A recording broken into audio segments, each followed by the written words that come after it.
Rey papel, oñemboe baireta. Bienvenidos a la clase de guaraní. Hoy vamos a aprender lo que es el verbo estar, aiko. ¿Ya?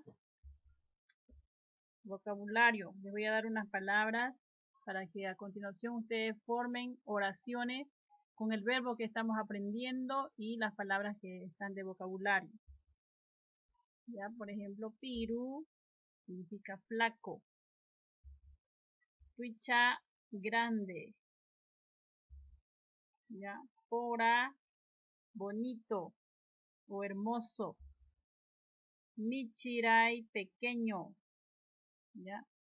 En algunos libros dice michi, en otros está arai. ¿Ya? Igual significa pequeño. Aquí, flojo. ¿Ya? Poropopota, enamorado. Ahora vamos a ver lo que es lectura del verbo estar. Aiko, vamos a repasar anteriormente, ya habíamos visto otro video, ¿no es cierto? Ay, estoy. Rey, está. Hoy, está.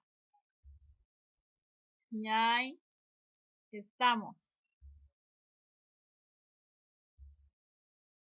Roy, estamos.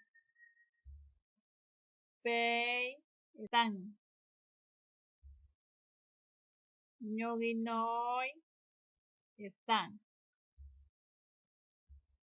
Ahora vamos a ver lo que es la composición de los pronombres personales y el verbo estar. Ya, por ejemplo, aquí, che ay, yo estoy. Derei, tú estás. Hai, hoy, él o ella está. Ñande ñay, nosotros estamos. Oreroi, nosotros estamos.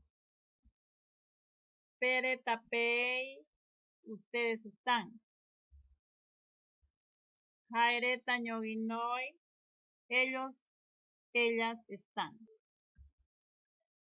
Formemos oraciones con las palabras que aprendimos y el verbo estar. Por ejemplo, yo estoy flojo. En guaraní sería che ay aquí. Ellas están grandes. En guaraní sería jaireta ñoguinoy tuicha. Nosotros estamos flacos. Ñande ñay piru. Tú estás pequeño. Ñande rey. Perdón, aquí sería de rey michi. ¿Ya? Ya soropa.